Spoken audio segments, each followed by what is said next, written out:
It is Wednesday, July 2026, and something significant just happened inside Iran. But it did not arrive in the form of missiles. It was not announced through military briefings, and it was not accompanied by any dramatic political declaration. It came quietly, through pattern, through timing, and through the simultaneous alignment of events across geography that, when placed together, begin to form a picture that is difficult to ignore. Because in the mountains of western Iran, reports of coordinated armed activity began to surface across multiple locations within a very short time window. Not a single engagement, not a localized incident, but a distributed pattern of pressure across a wide and difficult terrain system. The Zagros mountain range has always functioned as more than geography. It is a natural fragmentation zone, a space where state control is diluted by elevation, distance, and logistical complexity. Yet in modern conflict systems, terrain like this does not just shape battles. It shapes the limits of governance itself. What makes this moment strategically important is not just that incidents occurred. It is that they appear to have occurred in a pattern that suggests coordination across distance. Multiple pressure points, activated within a compressed time frame, across a terrain corridor that stretches across hundreds of kilometers. In systems analysis terms, this is not random noise. It is synchronized activation inside a contested control environment. But even that alone would not define the significance of this moment, because at the same time that pressure was emerging in the western border regions, another signal appeared elsewhere inside Iran's internal system. A senior figure linked to Iran's security and military communication structure was reported dead following a highway incident. Official explanations describe it as an accident, but in high-intensity conflict environments, the classification of an event is often less important than its timing relative to other system pressures. And here, timing is everything, because what matters is not whether these two events are directly connected. What matters is that they are occurring within the same operational window, one in a contested border zone, the other deep inside internal infrastructure corridors, one involving distributed armed activity, the other involving the loss of a high-level institutional actor, and both occurring inside a state that is simultaneously engaged in external negotiations under extreme compression. This is where the system begins to tighten, because Iran is not operating in a single pressure environment. It is operating under layered pressure conditions. External pressure from regional security dynamics, internal pressure from political succession restructuring, and systemic pressure from economic contraction at a scale that is no longer cyclical, but structural.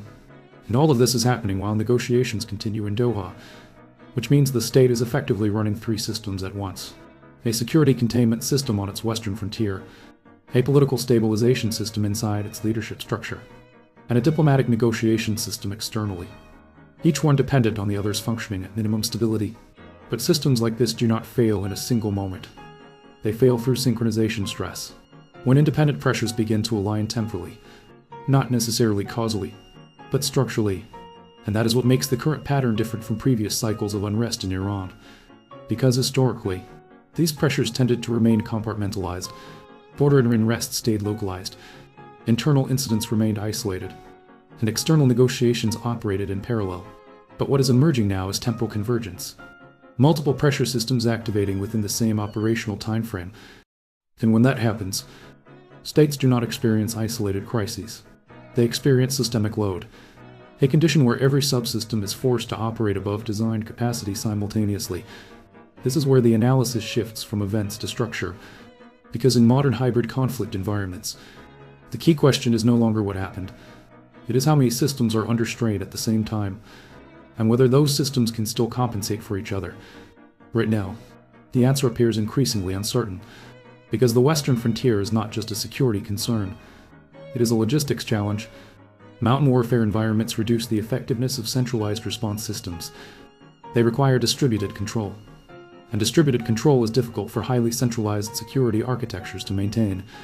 At the same time, internal incidents affecting senior institutional actors introduce uncertainty into command continuity, not necessarily because of their individual impact, but because of what they signal about system resilience under stress.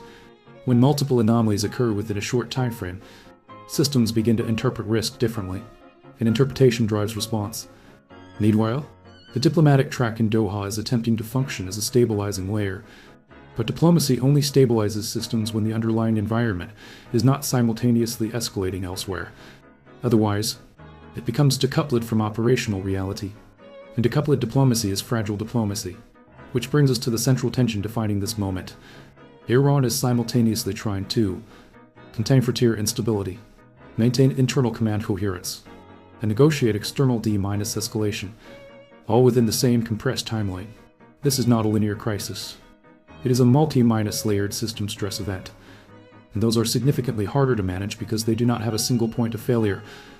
They have multiple interacting stress points, and this is where modern conflict dynamics diverge from traditional warfare logic, because the decisive factor is no longer battlefield dominance.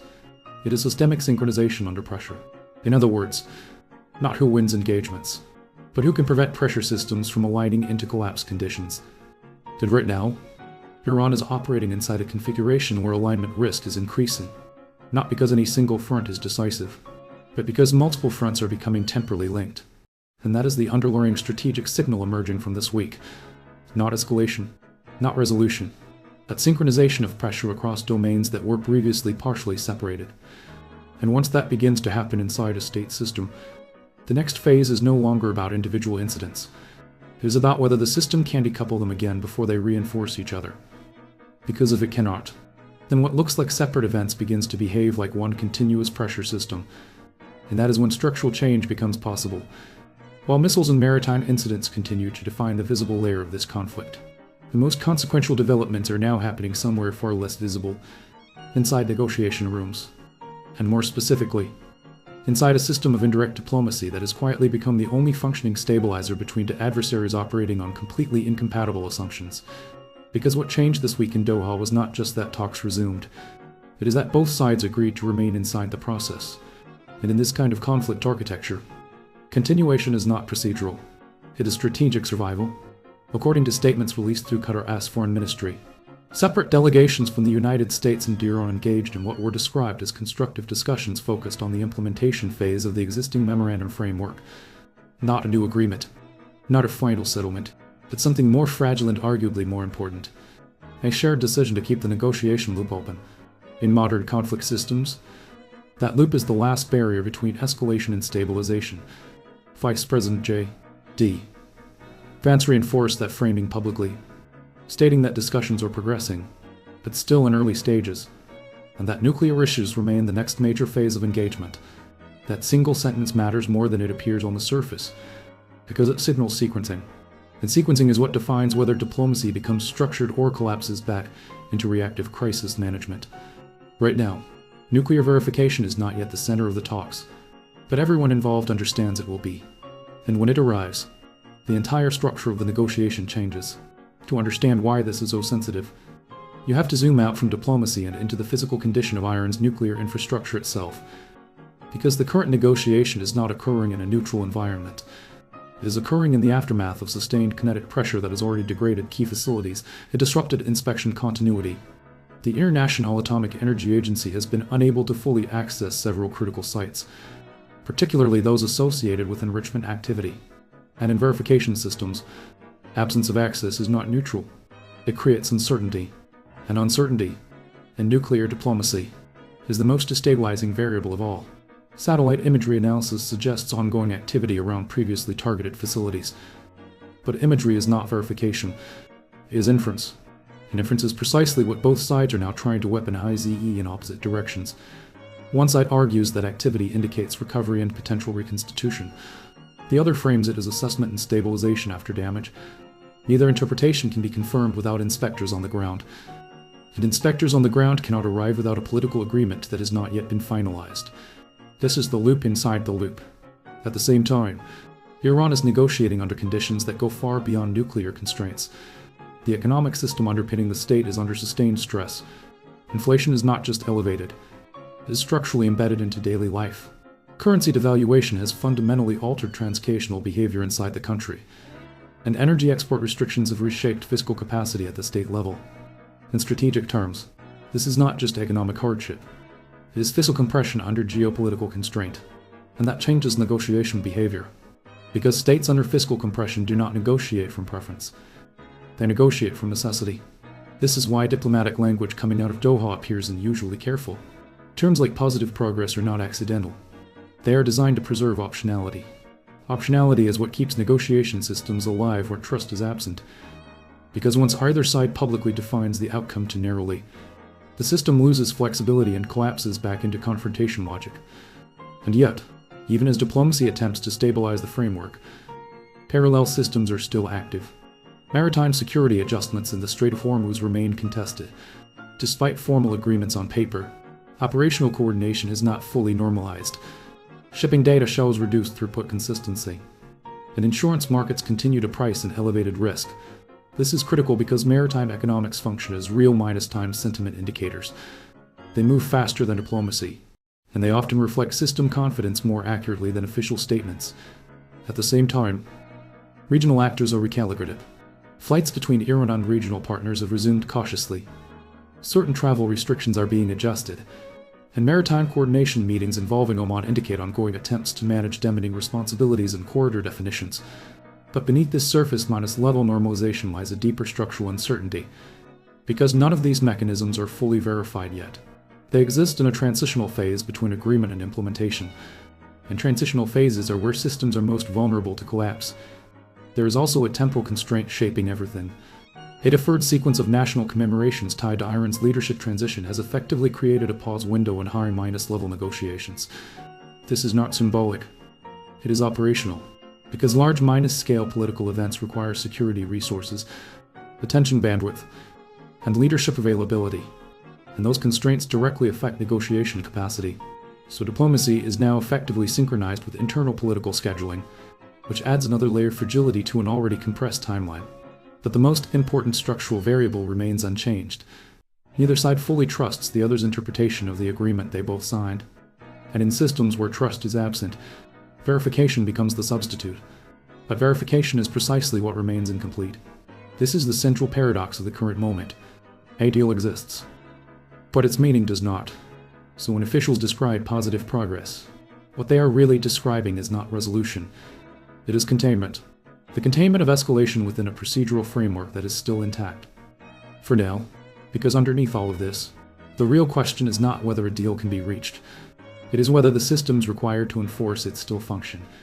Inspection regimes, maritime coordination, communication channels, economic stabilizers, and most importantly, escalation control mechanisms between military actors who are still actively positioned against one another. And that brings us to the most unstable layer of all, the assumption that time is neutral. Because in this conflict, time is no longer neutral. It is compressing. Every delayed inspection increases uncertainty. Every unresolved clause increases interpretive divergence. Every parallel incident in the maritime or regional domain increases systemic stress. And systems under stress do not stabilize naturally. They either adapt quickly, or they fail suddenly, which means the next phase of this negotiation will not be defined by statements. It will be defined by whether verification begins. Because verification is the point where diplomacy stops being theoretical and becomes operational reality. And as of right now, that point has not yet been reached. So what happened in Doha this week is not resolution. It is suspension of collapse, a temporary stabilization of a system that is still structurally unstable.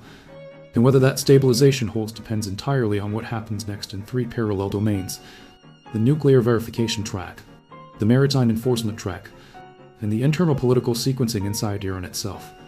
And all three are still unresolved. What Doha produced this week is not peace. And it is not war. It is something far more unstable. It managed suspension of escalation inside a system that is still actively under stress on every level. Because while diplomats describe positive progress, the underlying architecture of the conflict has not actually been repaired. It has only been paused. And pauses in complex systems are not neutral. They are diagnostic. They reveal whether pressure is decreasing, or simply redistributing into other parts of the system. Right now, that pressure is not disappearing. It is shifting from open kinetic escalation to verification disputes, to maritime enforcement gaps, to internal political sequencing inside Iran itself. Because every major actor in this system is now waiting on something different. The United States is waiting for verification access. Iran is waiting for economic relief. Regional states are waiting for maritime normalization, and intelligence agencies are waiting for signals that either side is preparing to break the framework. But the most important waiting is happening inside the system itself, inside Iran, because the state is now operating under three simultaneous constraints: economic compression, political succession pressure, and fragmented military authority. And no modern state is designed to optimize across all three at the same time under active external pressure. This is where systems begin to behave unpredictably. Not because they are collapsing, but because they are. The ceasefire framework still exists, but enforcement is no longer centralized, verification is incomplete, and compliance is partially inferred rather than fully observed, which means every actor is now interpreting reality through incomplete data. And incomplete data is where escalation risk hides. At the same time, maritime security remains the most sensitive operational domain, because the Strait of Hormuz is not just a geographic choke point. It is a real minus-time economic feedback system. Every disruption increases insurance premiums. Every delay alters energy pricing expectations. Every incident recalibrates global risk models. And those models feed back into political decision-making in Washington, Tehran, and every Gulf capital simultaneously. Which means even small tactical incidents now have strategic consequences. Not because of their scale, but because of their timing inside an already fragile system. And this is where the nuclear dimension becomes decisive. Because unlike maritime incidents, nuclear verification is binary. Either inspectors of access, or they don't. Either material is accounted for, or uncertainty grows. Either compliance is measurable, or it is assumed. And assumptions are not stable foundations for high-stakes agreements. They are temporary placeholders. This is why the IRA access question is not just technical, it is structural. It determines whether this entire framework becomes enforceable, or remains purely declarative. And behind all of this, there's one deeper truth that neither side can fully acknowledge publicly. Both Washington and Tehran are now locked into a logic of mutual constraint, not mutual trust. Constraint.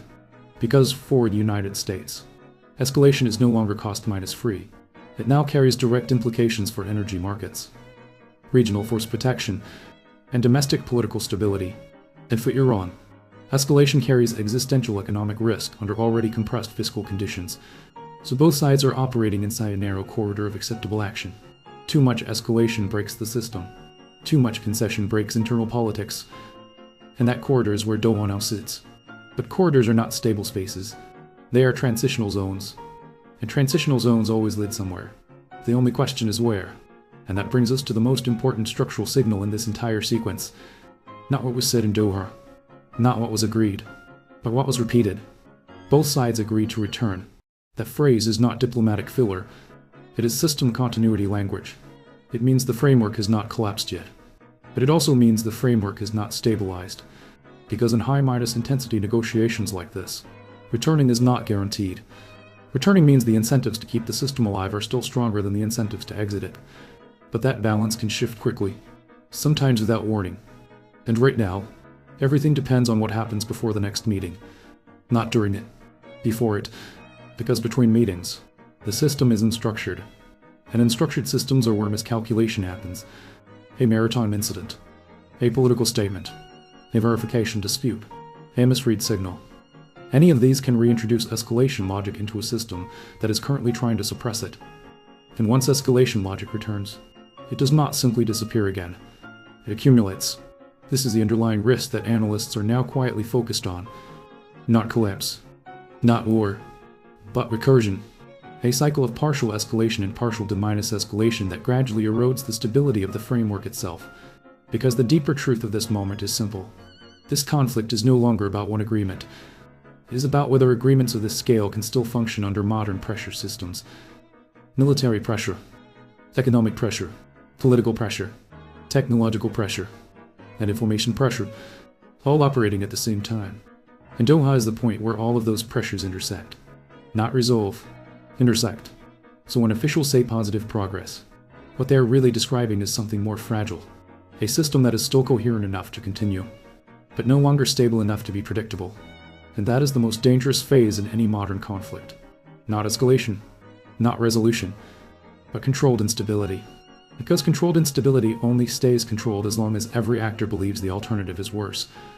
The moment that belief shifts, the system stops being controlled, and that is where this story now stands. Not at peace, not at war, but at the edge of a decision space where every actor is still calculating whether continuing the process is more valuable than breaking it. And in conflicts like this, that calculation can change in a single day, sometimes in a single incident, sometimes in a single misread signal in a single channel. Which is why what happens next is not about announcements. It is about behavior. Inspection access. maritime movement, negotiation attendance, and whether the next round actually happens on schedule. Because if it does, this becomes the beginning of a structured settlement process. If it doesn't, this becomes something else entirely, something the system has not yet named. And that is the real story behind Doha. Not the talks themselves, but the fragile system they are temporarily holding together.